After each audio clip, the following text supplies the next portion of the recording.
नारद भक्ति सूत्र भाग 1। भक्ति सेवा की प्रक्रिया।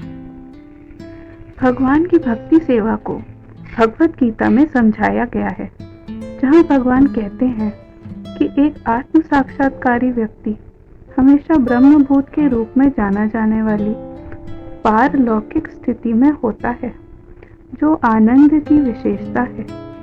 जब व्यक्ति को आत्म साक्षात्कार हो जाता है तो वह आनंदित हो जाता है। दूसरे शब्दों में, वह विलाप और लालसा के भौतिक संदूषण से मुक्त है। जब तक हम भौतिक अस्तित्व में हैं, हम अपने जीवन में होने वाली हानियों के लिए विलाप करते हैं और उस चीज के लिए ललायित रहते हैं जो हमारे पास नहीं है।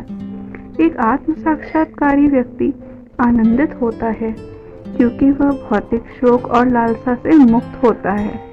आत्मज्ञानी व्यक्ति भी सभी जीवों के समान रूप से देखता है।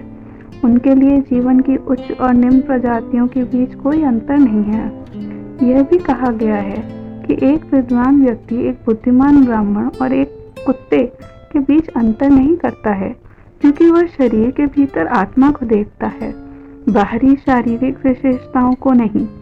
ऐसा सिद्ध आत्म साक्षात्कारी व्यक्ति भक्ति या भगवान की भक्ति सेवा को समझने के योग्य बन जाता है।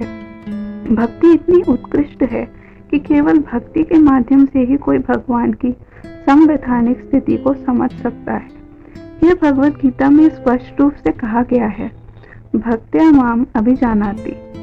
कोई भी व्यक्ति भक्ति सेवा के माध्यम से सर्वोच्च भगवान को समझ सकता है, किसी अन्य प्रक्रिया के माध्यम से नहीं। परम सत्य को समझने की अलग अलग प्रक्रियाएं हैं, लेकिन यदि कोई व्यक्ति परमेश्वर को उसके वास्तविक रूप में समझना चाहता है तो उसे भक्ति योग की प्रक्रिया अपनानी होगी।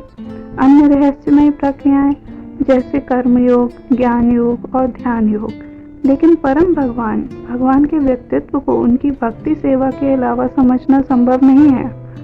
इसकी पुष्टि भगवद गीता के 4 अध्याय में की गई है, जहां हमें पता चलता है कि कृष्ण ने अर्जुन को भगवद गीता सिर्फ इसलिए सुनाई क्योंकि वह भगवान का भक्त और मित्र था। भगवद गीता भक्ति योग की प्रक्रिया सिखाती है और इसलिए भगवान कृष्ण ने इसे अर्जुन को समझाया क्योंकि वह महान भक्त था। जहाँ तक आध्यात्मिक जीवन का सवाल है, भगवान का भक्त बनना सर्वोच्च पूर्णता है।